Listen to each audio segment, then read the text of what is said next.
3 years married to a millionaire, and still a virgin. Not by choice, but because he never touched her, never truly looked at her. Emily lived alongside a man who protected her from everything, except the pain of not being desired. But what seemed like coldness hid a secret, and when he finally kissed her, it wasn't the beginning of a romance. It was the start of an emotional war, filled with hidden truths, jealousy, forgiveness, and repressed desire. She had been used as a pawn in a billion-dollar deal, but now she would decide the value of her own soul. This story isn't about a happy ending. It's about what happens when two broken people decide to start over, with their bodies, their hearts, and with a baby that came when no one else believed. If this story touched your heart, subscribe to the channel, turn on notifications, and let us know in the comments, where are you listening to this story from? Your like helps this channel grow and continue bringing exciting stories like this one. Share it with someone special.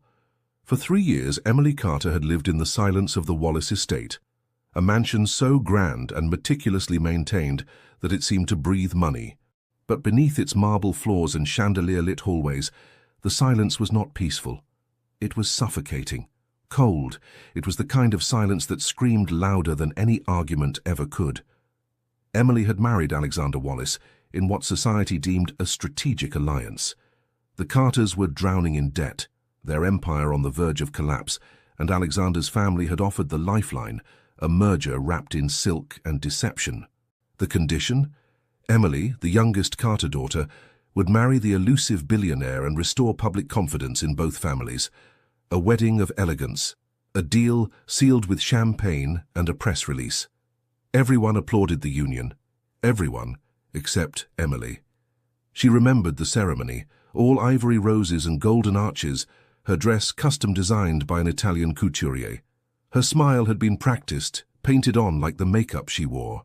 The man she stood beside, Alexander Wallace, was devastatingly handsome in the way marble statues were. Flawless, cold, untouchable. He had kissed her cheek, not her lips, and whispered words that haunted her still. "You don't have to pretend. This is for appearances, nothing more." And so it was. 3 years later, she still slept alone, still untouched, still a virgin, married to a man who had never once looked at her as anything more than an accessory to his empire. Alexander was a man of discipline and control. His days were consumed by meetings, his nights by solitude. He dined in his private study, traveled constantly. When he was home, their interactions were brief and transactional, reminders of shared calendars or charity obligations. He had never asked how she was feeling, never commented on her appearance, never offered a touch that wasn't strictly necessary. And Emily? She had adapted. She filled her days with reading, language practice, and silent dinners at a table meant for 12. She had completed her postgraduate degree in international economics, without anyone in the house ever asking why she spent so much time in her study. She was fluent in 5 languages, but had no one to talk to. The staff respected her, admired her grace, but they too kept their distance, as if mirroring the example of their employer. Each morning she would wake to the faint sound of Alexander's polished shoes echoing down the hallway. She knew his routine by heart, knew when he left, when he returned, and when he disappeared for days without a word. It wasn't hatred. It was worse. It was indifference. And still, part of her had hoped. Not for love, perhaps, but for recognition, to be seen, to be acknowledged not as a Carter pawn, but as a woman, as Emily. That hope had nearly died a dozen times, and yet she hadn't left. Whether out of duty, fear, or a fragile sense of pride she had endured, she had made peace with the silence, the absence, the ghost of a marriage that had never truly begun. Until one morning, a morning like any other, something unexpected happened. Emily was seated in the conservatory, where glass walls allowed the early light to spill onto her notebook. She was dressed in soft grey, her hair tied loosely, a teacup resting beside her annotated readings on European trade policies. It was her favourite place, the only room that felt truly hers. She didn't hear him enter at first. Alexander moved like a shadow, crisp, precise, deliberate. When she finally looked up, she startled slightly. He stood by the doorway, dressed in his usual charcoal suit, the knot of his tie perfectly centered, his watch glinting in the sunlight. But there was something unfamiliar in his stance, less rigid, less composed. "I'd like you to accompany me to a gala this Friday," he said. She blinked, set her pen down. "Pardon?" "There's an investor event at the Grand Liberty Hotel. I'd like you to be there." "With me?" For a moment she just stared. He had never invited her anywhere, not once in 3 years. He barely acknowledged her presence in the same room, let alone introduced her to the public as his wife. "Is this a family obligation?" she asked, careful not to sound sarcastic. "No," he said simply. "It's important." He didn't elaborate, didn't offer a reason for the sudden inclusion. But something about the way he held her gaze, longer than usual, softer somehow, made her chest tighten. Emily nodded slowly. "All right, I'll go." That was all. He gave a brief nod in return and left as quickly as he had come. She sat in silence for a long time after that, staring at the place where he had stood. She wanted to believe this meant something, that maybe, after 3 years of being invisible, he had begun to see her. That maybe something inside him had shifted, but she knew better than to assume. Alexander Wallace was not a man easily read, and certainly not easily changed. Still, when she returned to her room that evening and selected a dress to send for tailoring, her fingers trembled slightly on the fabric, not with excitement, but with the cautious flutter of hope she had long since buried. Later that night, as she lay in her bed staring at the ceiling, she wondered if the gala would be just another performance, or if it would mark the beginning of something new, some shift in their silent story, some proof that even stone could crack, given time. And for the first time in years, Emily couldn't sleep, not because of the silence, but because of what might finally break it. The days that followed Alexander's unexpected invitation moved with the eerie quiet of anticipation. Emily could feel it, not in words but in the shift of energy around the house. The staff seemed more alert, as if bracing for something unfamiliar. Even the silence in the hallways had changed its tone, less of an echo of distance and more like a held breath. She tried not to read too much into it. After all, one invitation didn't erase 3 years of emotional absence. But still, she couldn't deny the sensation stirring beneath her ribs. It wasn't hope, not exactly, but something close, like standing near the edge of something about to happen. Friday arrived with a sky painted in pale hues of lavender and silver. Emily stood before the full-length mirror in her room, wearing a custom midnight blue gown with an elegant off-the-shoulder cut. Her hair was swept into a low chignon with soft strands framing her face. The dress clung to her silhouette, modest but powerful, and for the first time in years she looked at her reflection and saw not just a wife, but a woman with presence. She expected Alexander to meet her at the car. He never entered her private quarters. But tonight the unexpected struck again. There was a knock. When she opened the door, Alexander stood there, tall, polished, and unreadable in a classic black tuxedo. For a moment, they simply looked at each other. His eyes traveled over her slowly, not with lust, but with something far more disarming. Attention. "You look—" He paused, searching. "Stunning." The word dropped between them like a foreign object. Emily blinked, caught off guard by the softness in his voice. "Thank you," she said, composed, though her heartbeat quickened. They descended the grand staircase together, arm in arm. The last time they had touched for more than a formal photograph had been their wedding day. The contact now was light, but it warmed her skin through the silk of her glove. It was not romantic, not yet, but it was real. The car ride into Manhattan passed mostly in silence, but it was not the hostile quiet they once shared. It was laced with something new, curiosity, restraint, a tension made heavier by the fact that neither of them knew what to say, or perhaps feared saying too much. As the limousine pulled up to the Grand Liberty Hotel, a crowd of reporters and socialites turned toward the couple. Emily stepped out first, and the flashbulbs exploded like fireworks. Cameras clicked, voices called out, and for the first time in years, the world saw them as a couple. And yet she could feel Alexander's hand at her lower back, steady and firm, guiding her forward. Not possessive, not cold, present. Inside the ballroom, the atmosphere was gilded and grand. with crystal chandeliers dripping from the ceiling and string quartets echoing softly over champagne flutes. Business magnates, politicians, and heiresses mingled like chess pieces in motion. Alexander was quickly swept into a conversation with board members from Wallace Global. Emily stood quietly at first, content to observe, until a voice beside her broke the rhythm. "Emily Carter Wallace, isn't it?" She turned to find a tall man with kind eyes and a sharp grey suit. He extended a hand. "Richard Martin, I've read your work on international market integration. Very compelling insights, especially your piece on South American trade reforms." Emily was momentarily stunned. No one at these events ever recognized her for anything beyond her name and appearance. "You read my work?" she asked, surprised. "Of course. You studied at the London School, didn't you? Top of your cohort.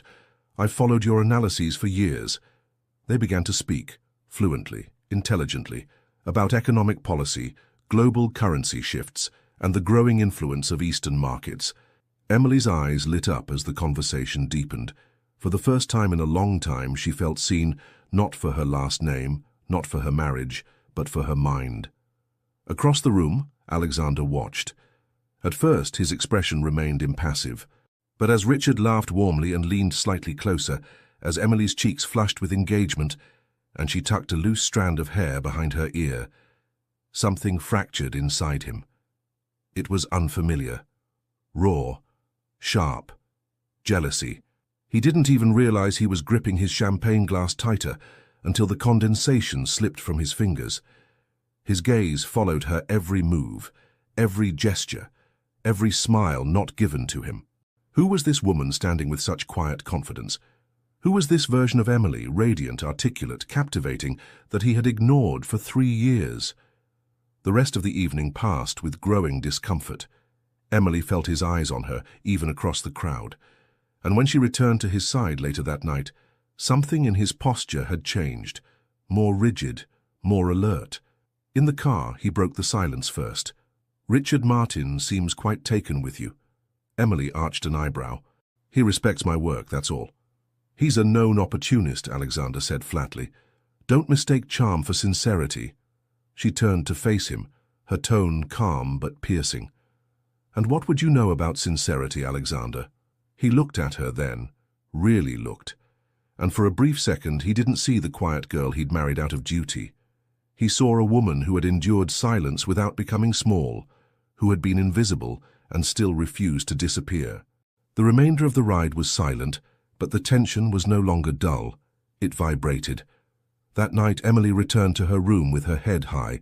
She undid her hair, removed her earrings, and stood before the mirror again. Her reflection looked different now. Not because of the dress, but because of what she had remembered. She still had a voice, a mind, a worth no one could dim. Even Alexander Wallace. Especially Alexander Wallace. And though he had invited her tonight, it was clear. He hadn't expected her to shine. The Grand Liberty Gala had always been an exclusive affair, a night where power dressed itself in silk and gold, where decisions that moved economies were whispered over crystal glasses.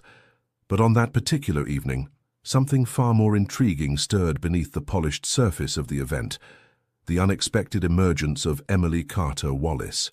She walked beside Alexander through the marble-floored entrance, like she had always belonged there. But to most eyes, it was the first time they truly saw her.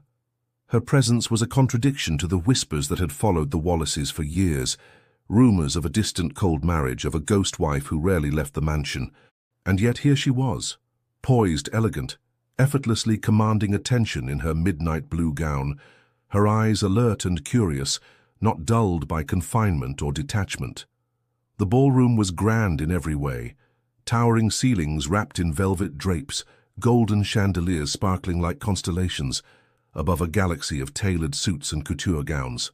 Journalists hovered near the periphery, and socialites tilted their heads subtly as Emily passed, trying to place her not just as Alexander's wife, but as someone. For the first time, she wasn't content to be a silent accessory. And for the first time, Alexander noticed. At his side, she walked with the grace of someone who had studied diplomacy in more than books. She didn't cling to his arm like someone grateful to be acknowledged. She moved like an equal, as though she had chosen to be there, not been summoned. Their entrance created a ripple, but it wasn't until later, during a lull in the program, when champagne was flowing freely and small clusters of power convened for casual conversation, that the ripple turned into a quiet storm. It started with Richard Martin. "Mrs. Wallace," he said, smiling as he approached with a glass in hand. "There you are. I was hoping I'd get to finish that conversation." Emily turned to him with a warmth she hadn't yet used that night, not because she was flirting, but because it was rare to be recognized for something beyond her surname. "I'm glad," she said. "I've been thinking about your comment on the regulatory gaps in South America. I actually wrote my thesis on that." "You're full of surprises," he said, gesturing for her to continue. And she did. With confidence and clarity, Emily spoke not just as a socialite or the wife of a CEO, but as a woman who had studied global finance, who had written policy papers while the world assumed she was picking out curtains. Her voice was steady, her points sharp, and within minutes Richard wasn't the only one listening. A small circle had gathered, investors, analysts, a few heads of departments, all captivated by the poised woman offering insights with the precision of someone who didn't need to prove herself, because she knew her worth. Across the room, Alexander stood still. He had been in mid-conversation when he noticed the subtle shift, heads turning, a small laugh, a flicker of admiration in the eyes of men who rarely respected anyone outside their circle. And there at the center of it all was Emily, her hands animated, her voice soft but firm, her entire presence glowing with intelligence and quiet command. She wasn't just his wife in that moment, she was someone in her own right, and for reasons he couldn't fully grasp, it unsettled him. Jealousy wasn't something Alexander allowed himself to feel. He had trained his entire life to suppress emotions that interfered with logic. But as Richard leaned a bit closer, as Emily laughed at something he said, not loudly, just enough for her eyes to shine, something twisted deep in Alexander's chest. He excused himself from his circle and walked toward her, each step heavier than the last.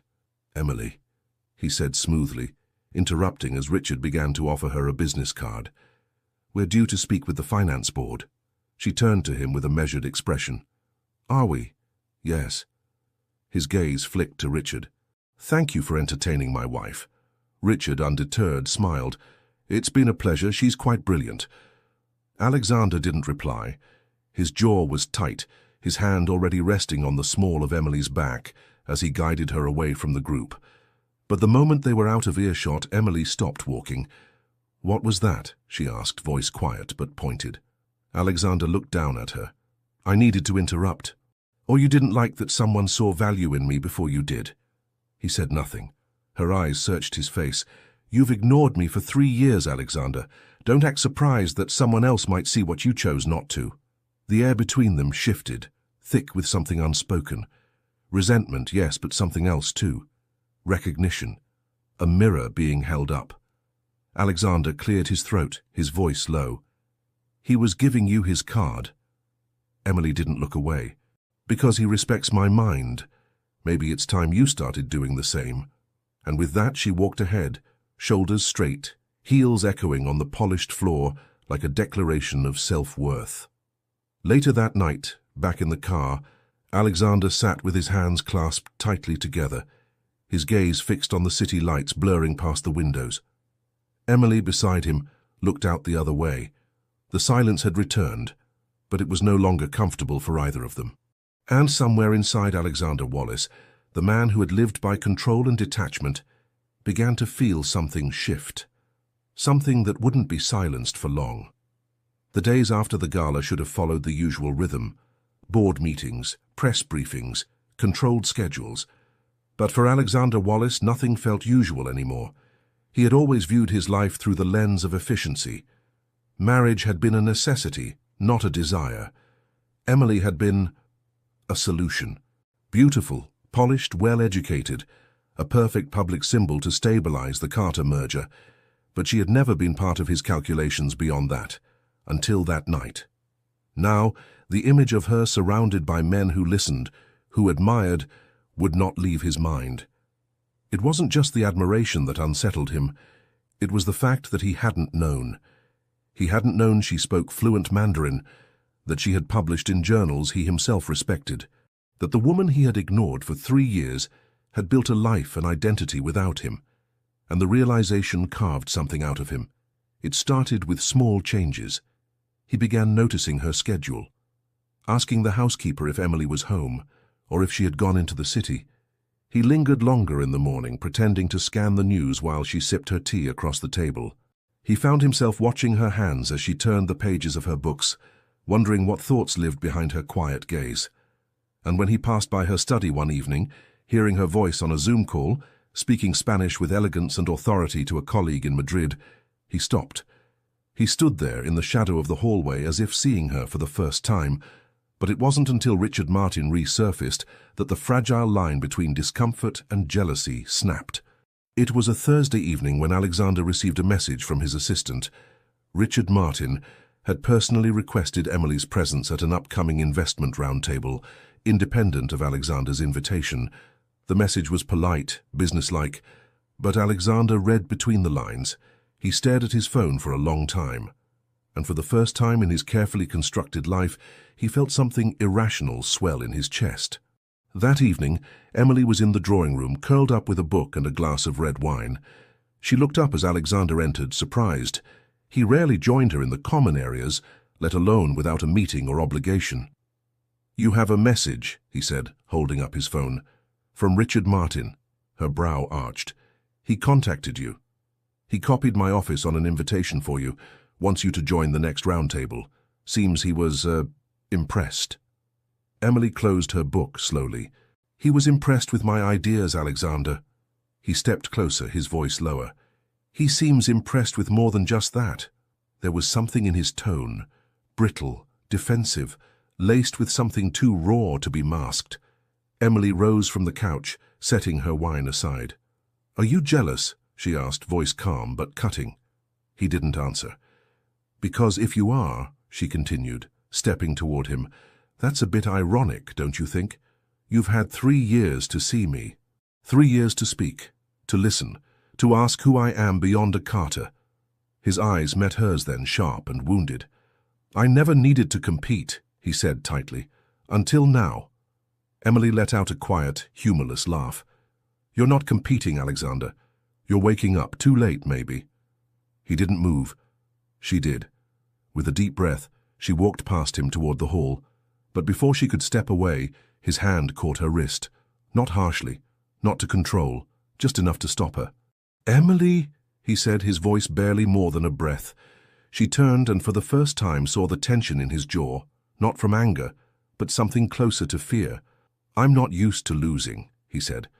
"Then maybe you should have valued what you had before it slipped through your fingers." His grip loosened. She stepped away, and this time he didn't stop her, but the damage had been done. That night, Alexander stood alone in the drawing room long after she had gone. The echo of her words haunted him. For so long he had believed control equaled safety. That detachment kept things clean, predictable. But Emily wasn't predictable. Not anymore. And neither were his feelings. The next morning, he found himself at the breakfast table before her, something he hadn't done in years. Emily entered in her usual soft cardigan and silk trousers, hair slightly damp from her shower, eyes quietly curious. She paused when she saw him there, a newspaper in one hand, coffee untouched in the other. "Good morning," he said. She nodded, cautious. "Morning." They sat in silence for several minutes, broken only by the occasional clink of cutlery. But then Alexander asked something she hadn't expected. "What are you reading these days?" Emily looked up, surprised. "Books or markets?" "Both." She hesitated, then slowly answered. "I'm rereading The Myth of Normal, and I've been following the trade imbalance reports between Germany and the US. Why?" He met her gaze, and for the first time it held something different. Not judgment, not indifference, curiosity. "I want to know what matters to you," he said. Emily blinked, stunned into silence, but she said nothing. Not yet. Trust, once broken, doesn't rebuild in a morning. Still, something had changed, and deep down, both of them felt it. A storm was coming. A storm not of anger, but of transformation. one that neither of them would be able to control. There are shifts in a relationship so subtle that they can only be noticed in the quiet, in the way someone lingers in a doorway a little longer than usual, or the way their gaze holds a second too long before looking away. And in the days following their confrontation about Richard, something had undeniably shifted between Emily and Alexander. It began with morning routines. For the first time since their wedding, Alexander started joining her for breakfast. At first it was quiet, almost awkward. He didn't know how to speak to her without sounding like he was delivering a business proposal. But Emily, used to years of silence, allowed the space to exist without rushing to fill it. She answered his questions politely, kept her responses brief. She didn't trust this new version of him. Not yet. But he returned, again and again. And gradually breakfast turned from silent parallel rituals into small exchanges. He'd ask what she was reading. She'd ask about a headline she'd seen tied to Wallace Global. One morning, she mentioned a quote from a podcast about global development, and he actually wrote it down. That alone made her blink. Alexander Wallace was listening. He also began showing up in unexpected places, her study, the library, even the garden paths she frequented in the early evenings. He no longer moved through the mansion like a ghost, consumed by numbers and deadlines. He sought her, sometimes with clumsy small talk, sometimes with quiet presence. At first, Emily found herself torn. She had trained herself not to hope. She had fortified her heart against the softness that once lived there, but now, with every passing day, he was chipping away at the distance, not with grand gestures, but with attention. And in Emily's world, that meant more than roses or diamonds ever could. One afternoon, as she sat reviewing a journal article in her sunlit study, Alexander knocked gently on the doorframe. "Do you have a minute?" he asked. She looked up. "Depends. Is it about taxes or trade wars?" He allowed a small smile. "Neither." She gestured for him to enter. He did, but didn't sit. "I had a meeting with the Southeast Asia Division today. We're considering expansion into Jakarta." She waited, unsure why he was sharing this. "I remembered what you said last week, about Indonesia's import restrictions on pharmaceuticals," he added. Emily raised her brows, surprised. "I brought it up in the meeting," he continued. "It changed the entire tone of the discussion." He looked at her then, really looked, and for the first time she saw something in his eyes she hadn't seen in years. Pride, not in himself, in her. "Thank you," he said. "You were right." She blinked, caught off guard. I'm glad it helped." And then, almost as an afterthought, he asked, "Why did you never tell me how brilliant you are?" Emily tilted her head, her voice steady. "Because you never asked." He nodded slowly, accepting the truth without defensiveness.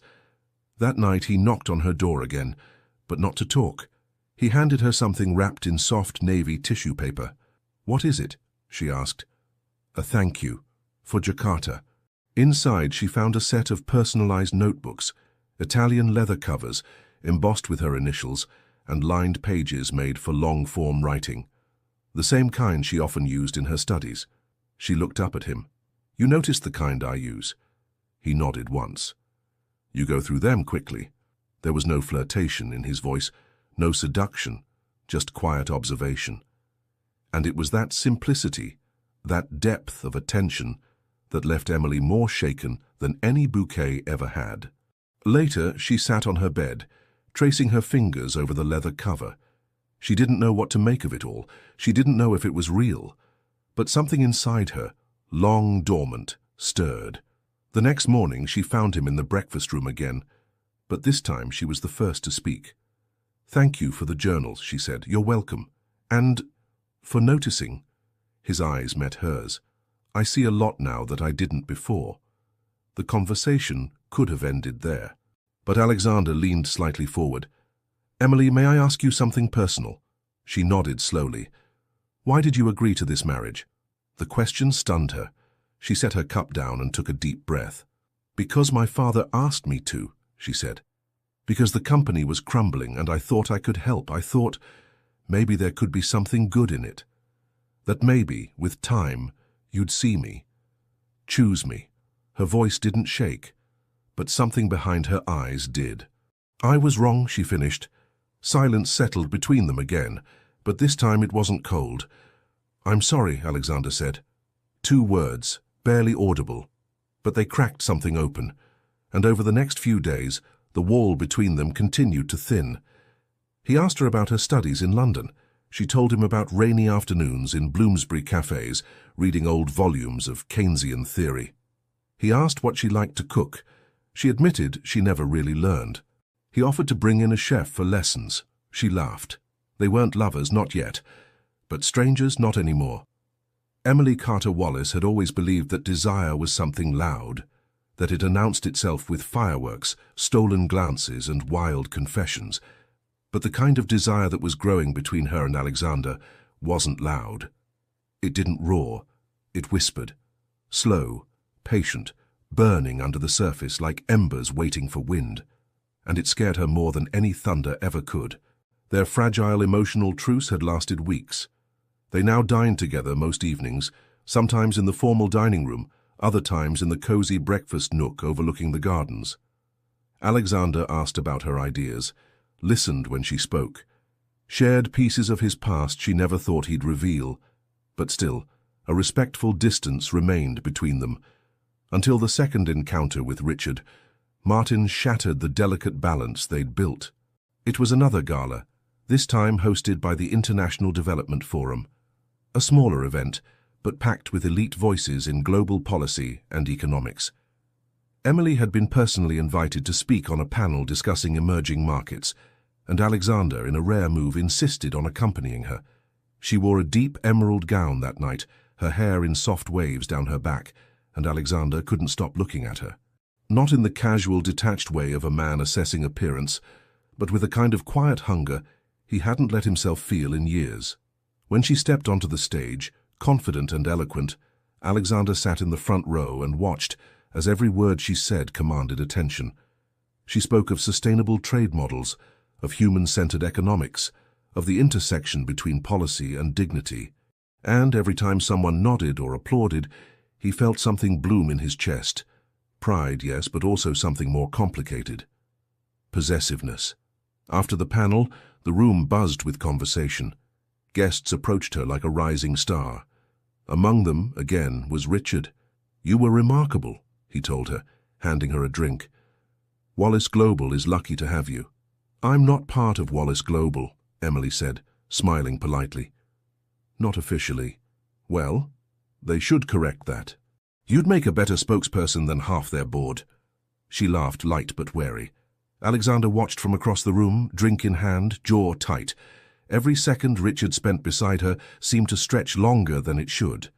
When Richard touched her elbow lightly to steer her toward a quieter corner, Alexander's control fractured. He didn't excuse himself. He didn't smile. He walked directly toward them. "Emily," he said, voice low and clipped. "We need to leave." She turned, surprised. "The event's not over." "I don't care." Richard raised an eyebrow, sensing the tension. "Everything all right, Alexander?" Alexander's eyes didn't leave Emily. "My wife is done here." Emily set her glass down with precision. "I'll meet you outside." He hesitated, clearly not used to being dismissed, but he turned and walked out. Minutes later, she joined him at the valet station, her heels clicking sharply against the marble floor. They didn't speak in the car. Not as the city lights blurred past, not as the silence grew thick between them, but the moment they stepped inside the house, it exploded. "You embarrassed me," she said, spinning toward him in the foyer. "You don't get to dictate where I go and who I speak to." "He was touching you," Alexander snapped. "He doesn't have the right, and you do." Her voice rose, emotion spilling over. "After 3 years of ignoring me, of treating me like glass furniture, now you want to lay claim." His chest rose and fell with the weight of everything he hadn't said. "I'm not made of stone, Emily." She took a step closer, eyes locked on his. "Then show me. Stop acting like you can control everything just because you're scared to feel something." He reached for her then, not out of anger, but something wilder, something urgent. Their mouths met with a force that startled them both. His hands tangled in her hair. Hers gripped his lapels like a woman pulling a ghost back into her world. It wasn't gentle. It wasn't sweet. It was years of silence breaking all at once. She tasted the storm he'd held inside, the regret, the desire, the questions he never asked. He felt the ache in her body, the fire she'd carried in secret. It was messy and raw and real. And then she pulled away, breathless, flushed. He reached for her again, but she stepped back. "No," she whispered. "Don't think a kiss will fix what you broke. Emily, you don't get to rewrite this story with one moment of heat. If you want me, if you really want me, it has to be more than this." Her voice shook, but she didn't flinch. "Prove it," she said. "With time, with effort, with something other than jealousy and a kiss you regret the next morning." And with that she walked away, leaving him in the quiet hallway, heart pounding, lips still burning from the kiss he hadn't known he was capable of. Upstairs, Emily stood in her room, staring at her reflection. Her chest still rose and fell with the ghost of his touch. She had waited so long for him to feel something. Now that he had, the question wasn't whether he desired her. It was whether he could love her the way she deserved. The days following the kiss were charged with a tension so thick it seemed to echo through every corridor of the Wallace estate. There had been no follow-up, no words, no apologies, just silence. But a silence that vibrated, as if every wall in that mansion had borne witness to what had happened in the foyer. And yet, this silence was different from the one they had known for 3 years. It wasn't indifference, it was anticipation. But Emily had changed. The kiss had stirred something in her, yes. But more importantly, it had awakened the truth she could no longer ignore.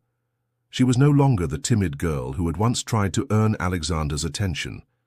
She wasn't waiting for his approval. Not anymore. If he wanted her, he'd have to prove he saw her. Not as a piece of an empire, not as a trophy wife, but as an equal. As a woman with her own mind, her own will, and her own rhythm. And this time, she would be the one in control. It started subtly. She no longer made herself available at all hours. She chose her own reading hours, her own walks, her own dinners.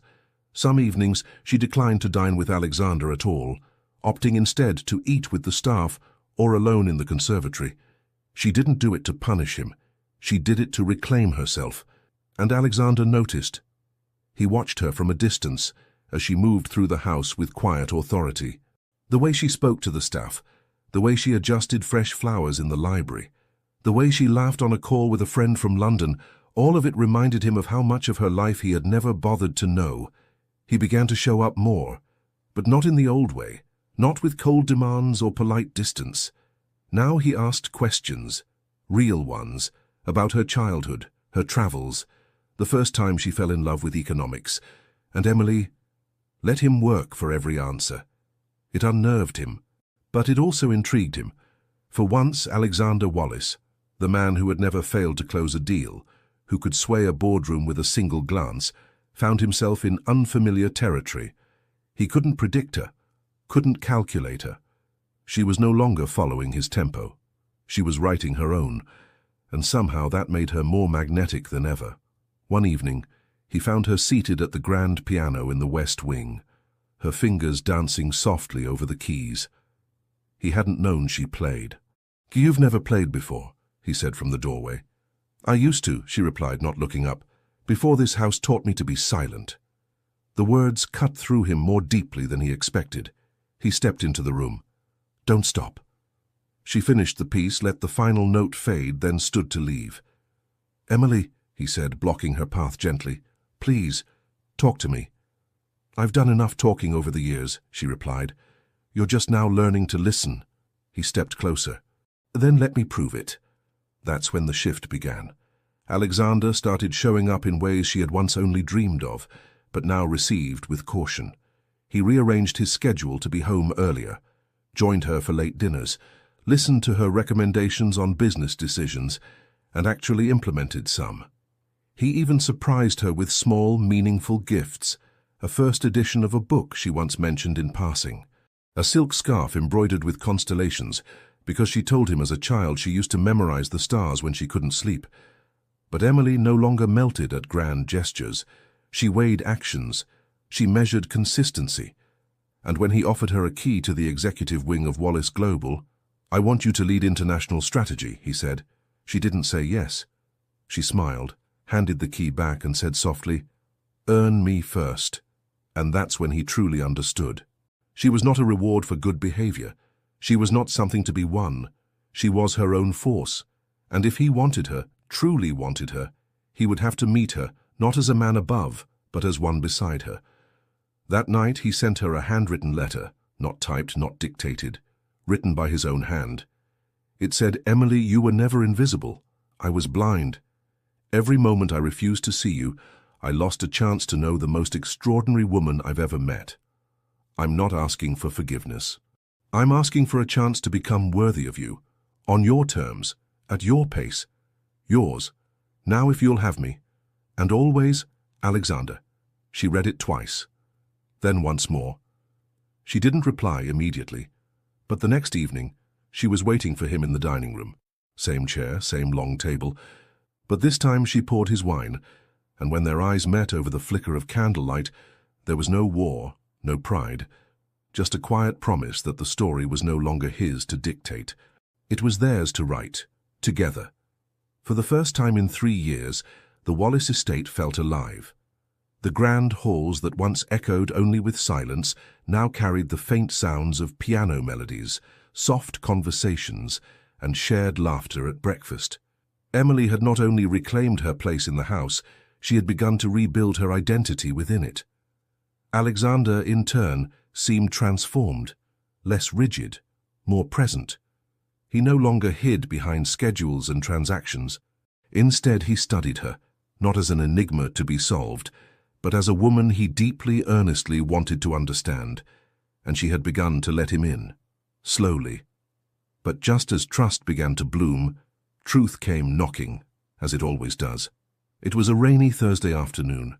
Emily had retreated to the old family study, a rarely used room filled with dusty ledgers, vintage maps, and untouched filing cabinets. She had been helping Alexander digitize archives for Wallace Global's foundation branch, and in doing so, had stumbled across a box labeled Carter-Wallace Merger, 3A. Curiosity led her to open it. She expected business documents, financial projections, old merger terms. What she found was far more intimate and devastating. Inside was a file marked Emily Carter, Personal Strategy Asset. She froze. Her hands trembled as she pulled out the contents, a stack of memos, annotated timelines, and confidential emails exchanged between Wallace Global's top advisors, Alexander's late father, and, to her horror, her own father. The first document hit her like a punch. Subject: Carter daughter as strategic leverage proposal. Emily Carter's marriage to Alexander Wallace can serve as a non-monetary asset exchange to secure the merger under public confidence. Use her education and family loyalty as positioning tools to stabilize Carter reputation during PR turbulence. Another email followed. Emily is young, well-groomed, and impressionable. Her image will appeal to both markets and internal stakeholders. She's the most neutral of the Carter siblings, unlikely to resist the arrangement if positioned as an opportunity. And beneath it, a note scribbled in pen, not typed, handwritten, her father's handwriting. Tell Emily it's for love, or at least for legacy. She'll accept that. The room spun. She dropped the folder on the desk, backing away as if the pages had caught fire. Her breath quickened. The betrayal wasn't just from the Wallaces. It was from her own family. She had known the marriage wasn't born of affection, but she had never imagined the level of cold, calculated strategy behind it. She wasn't a daughter. She wasn't a bride. She had been a chess piece, a living contract sealed in silk and silence, and Alexander, had he known. She stormed out of the study, her pulse pounding in her ears. She found him in the East Wing library, reading by the fire, unaware of the emotional grenade she was about to detonate. Without a word, she threw the folder onto the table beside him. He looked up, startled, then opened it. As his eyes scanned the pages, the color drained from his face. "Emily," he began. "How long?" Her voice was sharp, hollow. "How long have you known?" He looked up, pain flickering across his features. "I swear to you I didn't know. You expect me to believe that? These were your people, your company, your father." "And your father was in on it too," he said softly, not as a weapon but as a painful truth. "Emily, I didn't read those files. I trusted the legal team to handle the merger. My father, he was the one who—" She stepped back, hands shaking. "So, I was a deal, a solution, a neutral asset with a nice face and fluent French." "No," he said, standing. "You were never that to me. You treated me like that for 3 years." "I know," he said, pain rising in his voice. "I was blind, detached. I thought keeping my distance would make it cleaner, less complicated." "It was never clean, Alexander. It was cruel." Tears welled in her eyes, but she refused to let them fall. He took a hesitant step forward. "Everything changed when I started seeing you for who you really are." "But you should have seen me from the beginning," she whispered. Silence, the kind that fills a room right before everything collapses. "I need to leave," she said finally. His head jerked up. "What?" "I need space, time. I don't even know who I am in this house anymore." He crossed the room in 3 strides. "Please, Emily, don't go. Not now." "I'm not running away," she said, calm but firm. "I'm protecting myself. Something I should have done 3 years ago." He looked as though the floor had disappeared beneath his feet. "I'll be in Charleston," she said, "with my aunt. I'll let you know when I'm ready to talk." She turned toward the door. "Emily." His voice cracked. "I love you." She paused, her back still to him. "You should have told me that before I found out what I was traded for." And with that, she left the room, the house, the world they'd built together, however fragile, leaving Alexander surrounded by books, firelight, and the weight of a truth he couldn't undo. He had finally chosen her. But it might have come too late. The morning after Emily left the Wallace estate, the mansion felt like a hollow shell of itself. The staff moved quietly, as if afraid that any sound might crack the fragile stillness hanging over the place. No soft piano playing in the afternoon. No faint rustling of pages from the conservatory. No scent of fresh lavender from Emily's room. Her absence was not loud. It was glaring. Alexander stood at the window of his study, unmoving, his eyes fixed on the long driveway where she had disappeared hours earlier. He hadn't slept. The image of her walking away, suitcase in hand, chin high, eyes full of heartbreak, replayed in his mind like a punishment he had earned, but never expected. He had told her he loved her, but it hadn't been enough. And now, for the first time in his carefully calculated life, Alexander Wallace felt the weight of losing something, someone, who could never be replaced. He tried to bury himself in work. Meetings were scheduled, emails answered, reports signed. But even the sharpest figures on his spreadsheets blurred before his eyes.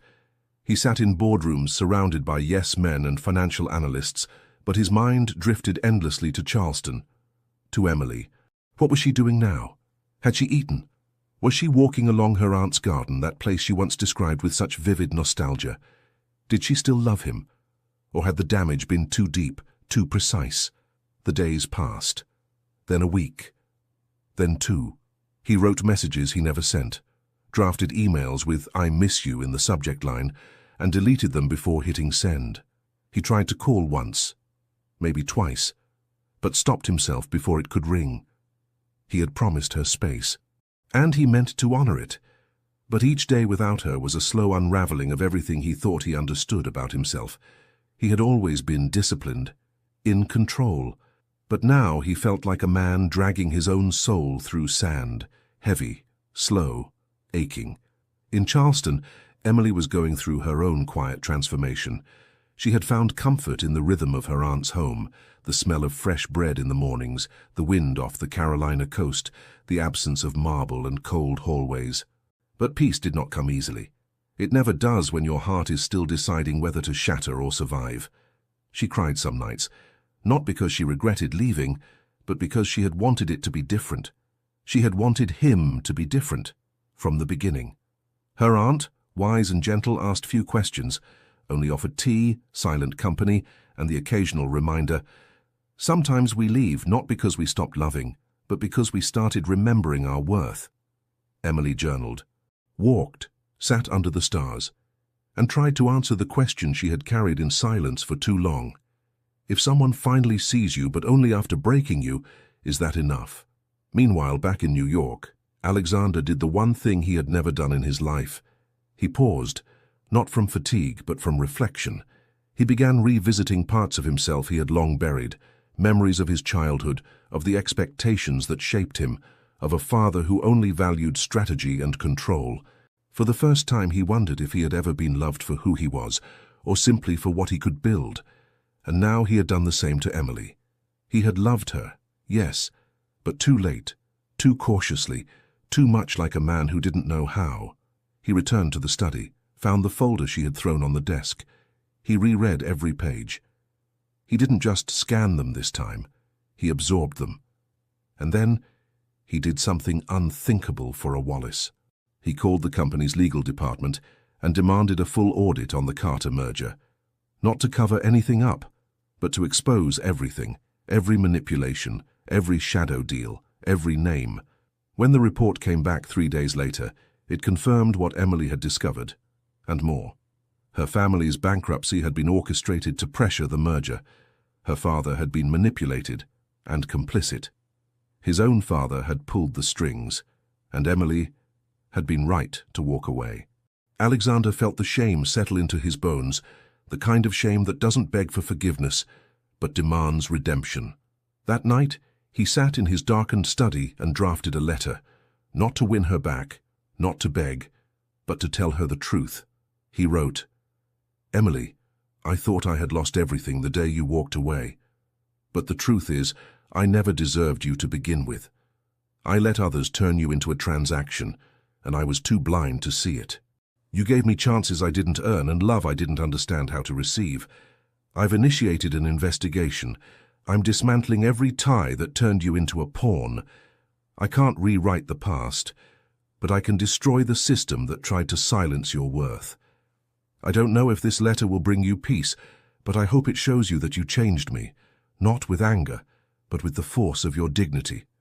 I'll wait, Emily, not because I expect anything, but because I still believe in you, in us, and in what we could become. Alexander." He sealed it, sent it by hand, and then he waited, not with the confidence of a man who always gets what he wants, but with the silence of someone finally learning what it means to love, without control, without guarantees, without pride. The letter arrived in Charleston on a quiet Wednesday morning. Emily wasn't expecting it.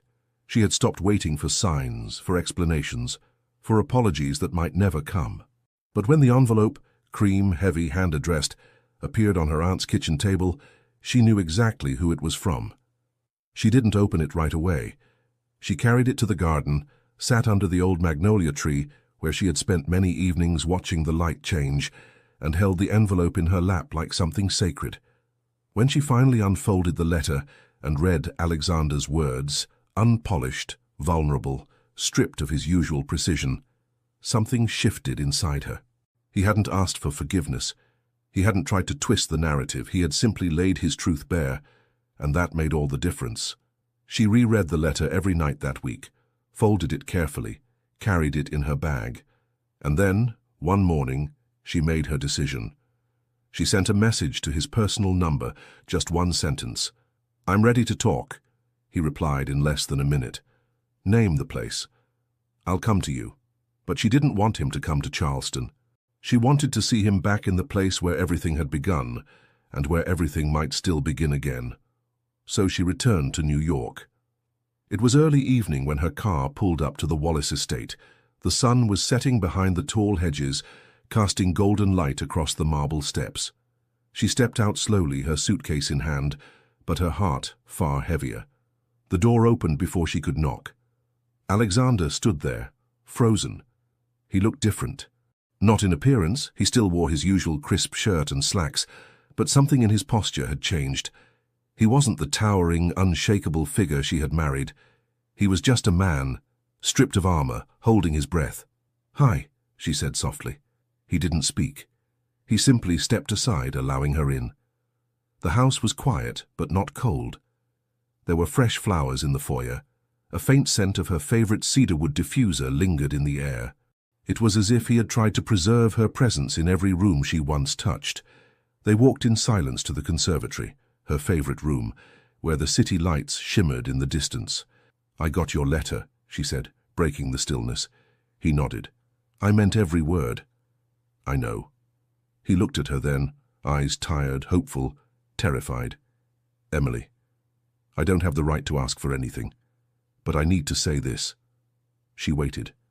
"I was raised to believe love was a liability. That control was safety. And for 3 years I let that belief ruin something extraordinary." His voice trembled. "You gave me chances I didn't even recognize. And when I finally did, I was afraid it was too late." "It almost was," she whispered. "I've dismantled everything tied to that merger. The teams, the contracts, the people who orchestrated it." He stepped closer. "I can't undo what was done to you. But I can promise you this. From now on, nothing about you will ever be strategic again. You are not an asset. You are the heart I didn't know I had." Emily's eyes welled, but she didn't look away. "I didn't come back for an apology," she said. "Why did you come?"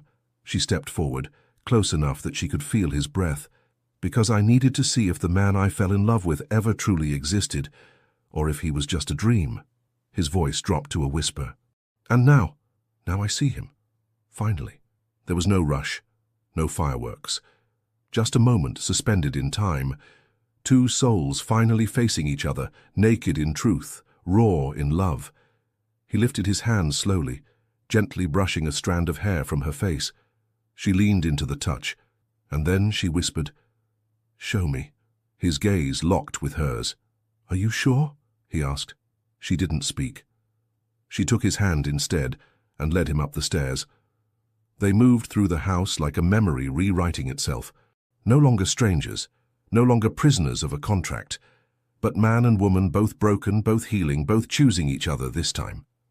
In the bedroom, the one they had never truly shared, he kissed her again. But it wasn't like the kiss in the foyer. It was slower, deeper, reverent, as if every inch of her skin was a question, and his lips were learning the answers. He didn't rush. He didn't conquer. He worshipped. He undressed her with trembling hands, as though terrified she might vanish. She guided him with calm certainty, no longer the passive wife, but a woman taking back her story. When their bodies finally met, it was not about lust. It was about recognition, a rediscovery, a resurrection. Each touch was a vow, each sigh a confession. And in the sacred hush of that night, they became something they had never been before. Real. Afterward, they lay tangled in the sheets, limbs intertwined, silence resting like a soft blanket between them. He pressed a kiss to her bare shoulder. "I love you," he said again. She turned to face him, her fingers tracing the line of his jaw. "I know," she replied. And this time she believed it. That night, born not of duty, but of desire, of choice, of transformation, marked not just a turning point. It was the beginning of their truth. And somewhere in the quiet aftermath of their union, something else began to take root.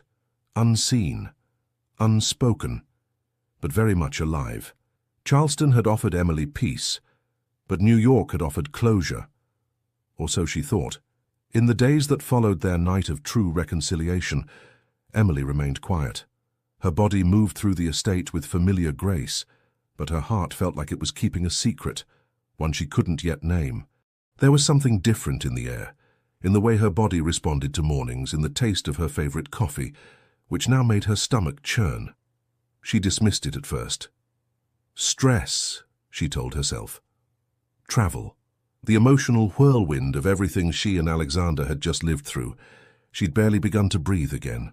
But when she woke up on the third consecutive morning feeling nauseous, dizzy and strangely aware of her own body, a quiet voice in the back of her mind whispered what her heart refused to hear. Still, she waited. She said nothing. Not to Alexander, not even to herself. It wasn't until she found herself lingering in front of a small pharmacy near Central Park, watching people pass, her breath fogging the glass, that she finally stepped inside. She picked up a test, paid in silence, and returned to the Wallace estate without saying a word. The test sat on the bathroom counter for hours. She paced, she avoided, But eventually, her fingers trembled as she opened the package, followed the instructions and waited. The minutes passed slower than anything she'd ever experienced. And then, 2 lines, clear, unmistakable. Pregnant. The world stopped. Emily sank onto the edge of the bathtub, her heart racing. 1,000 thoughts crashed into each other, none of them loud enough to make sense. Pregnant, with Alexander's child. A child conceived not in silence or duty, but in love. Tears welled in her eyes, not from fear, but from something deeper, something sacred. She pressed a hand to her abdomen, her palm trembling. There was life inside her now. A continuation of something that had almost been lost forever. Proof that even broken things, when healed with love, could grow into something new. But then came the next wave. How will he react? Alexander had changed. She had seen it in his eyes, in the way he touched her, in the words he had finally allowed himself to speak. But parenthood, that was uncharted territory. That was not part of any plan. And Emily had lived long enough inside the plans of men. That night she didn't tell him. They had dinner in the conservatory, talked about a potential trip to Florence, a city she had once dreamed of seeing again. He listened attentively. She smiled, but the words lodged in her throat like a stone. She wanted the moment to be right, but the truth had already taken root inside her. It could not be delayed forever. The next morning, she stood in the garden, barefoot on the dew-kissed grass, a warm coat wrapped around her shoulders. She watched the sky change, lavender fading into gold, and gently placed her hand over her belly. "Hope," she whispered. The word came to her like a prayer. She didn't know yet if it was a name or a feeling, but either way it felt true. Later that day she packed a small overnight bag and returned to Charleston. She needed space to breathe, to process, to remember who she was before becoming someone's wife, and now someone's mother. Alexander was surprised by her decision but didn't resist. "If you need time," he said softly, "you have it." She kissed him on the cheek and left without explaining. Not yet. Not until she was sure. 2 days passed, then 3. And finally, on the 4th morning in Charleston, she picked up the phone and called him. He answered on the first ring. "Emily, I need to tell you something," she said, her voice steady, though her heart pounded. "And I need you to really hear me." "I'm listening," he replied, instantly alert. She closed her eyes. "I'm pregnant." Silence, not cold, not confused, just stunned. Then softly, "Are you okay?" "Yes," she whispered, surprised by the tears that suddenly spilled down her cheeks. "But I wasn't expecting it." Neither of them were. And yet, maybe it was never about expectation. Maybe it was about faith. Alexander was quiet for a long moment, and then his voice, cracked and full, came through the line. "Emily, you don't know how many nights I've wondered what we could have had if I hadn't failed you, if I hadn't pushed you away." "You didn't fail me," she said, her voice trembling. "You just didn't know how to love me back then." "But I do now," he replied. "And I want to build this with you, not out of duty, not out of fear, but because I can't imagine this life, our life, without you." She closed her eyes again, letting the words settle. "I believe you," she whispered. And in that moment, separated by miles but connected by something deeper than time, they both felt it, the turning of a page. A new chapter, one not written by contracts or expectations, but by something infinitely stronger, a heartbeat, small, steady, alive. Spring arrived gently in Boston, not with fanfare or noise, but with a hush of possibility. Magnolia buds trembling on branches, sunlight spilling into old brick alleyways, and a quiet sense that something long dormant was beginning to bloom again. It was here, far from the shadows of the Wallace estate and the ghosts of corporate legacies, that Emily and Alexander decided to begin their new chapter. Not as CEO and heiress, not as players in a merger, but as two people, broken, rebuilt, and finally ready to choose one another for the right reasons. They moved into a townhouse near the Charles River, a place with creaky floors, uneven windows, and a warmth that no mansion had ever held. It wasn't opulent, but it was theirs, Alexander sold off the final divisions of Wallace Global's legacy empire, leaving behind the throne he had once been groomed to sit on. In its place, he and Emily founded something new, a global consultancy focused on ethical development and sustainable international partnerships. Her vision, his resources, their mission. And for the first time, their names appeared side by side, not in headlines born of scandal or speculation, but in signed proposals that carried weight and hope. But the true transformation didn't happen in boardrooms or press releases.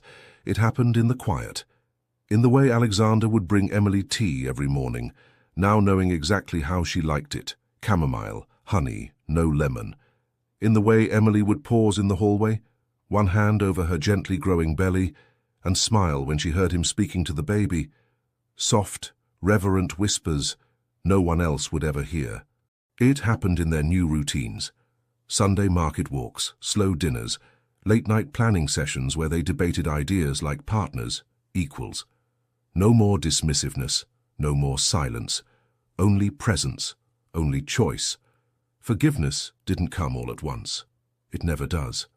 Sometimes Emily would still wake with the weight of old betrayals pressing against her ribs. Sometimes Alexander would look at her with a fear he couldn't name, afraid that even now she might disappear again. But they didn't avoid those moments. They talked, they listened. They stood in the discomfort, knowing that true intimacy isn't the absence of pain. It's the willingness to face it together. On a warm May afternoon, their daughter was born.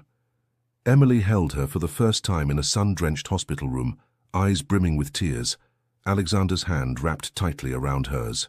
The baby was small, quiet, wrapped in a soft blanket, her features delicate and already carrying echoes of both of them. They named her Hope, because that's what she was, the embodiment of everything they had almost lost and everything they had fought to rebuild. That night, Alexander sat by the hospital window cradling his daughter, while Emily slept nearby. He looked down at the tiny life in his arms, then up at the woman who had taught him how to feel, how to love, how to be more than just a man of power. He didn't say anything aloud, but in his silence, there was a vow to never repeat the mistakes of the past, to never let pride speak louder than truth, to never again take love for granted. Months later, Emily stood in front of a crowd at the grand opening of their consultancy's new headquarters, a modest but elegant building near the harbour, designed with open spaces, sunlight and heart. She gave a speech, clear, passionate, filled with fire and intelligence. And Alexander, standing at the back of the room, watched with pride, not as a man who had built her up, but as one who had finally stepped back so she could shine. They had learned what love really was, not perfection, not absence of conflict, but 1,000 small choices to stay, to try, to rebuild. And in every meeting, every shared breakfast, every kiss exchanged in the hush before dawn, they proved that love, once lost, could be reborn, stronger, wiser, true. They had started as strangers bound by a contract, but now they were partners in the purest form. And as they walked home that night under a sky full of stars, Hope asleep in her stroller between them, Emily looked at Alexander and whispered, "Thank you for choosing me," when it finally mattered. He stopped walking, turned to her, and kissed her forehead gently. "Thank you," he said, "for teaching me how." And hand in hand, they stepped into their future. Not perfect, not predictable, but entirely theirs. A new life, built not on power, but on something far more enduring: love. And the courage to begin again. But they ended as two souls who chose to love each other, not despite the wounds, but because of them. Emily didn't forgive easily. Alexander didn't change overnight. But together, they decided to rebuild what was never real, and make it true. Because true love doesn't happen when everything is perfect. It is born when someone says, "I stayed," even when it was easier to leave. And you? Do you believe it's possible to start over with someone who has already hurt you, if there's regret and true love? If this story touched your heart, subscribe to the channel, turn on notifications, and let us know in the comments, where are you listening to this story from? Your like helps this channel grow and continue bringing emotional stories like this one. Share it with someone special.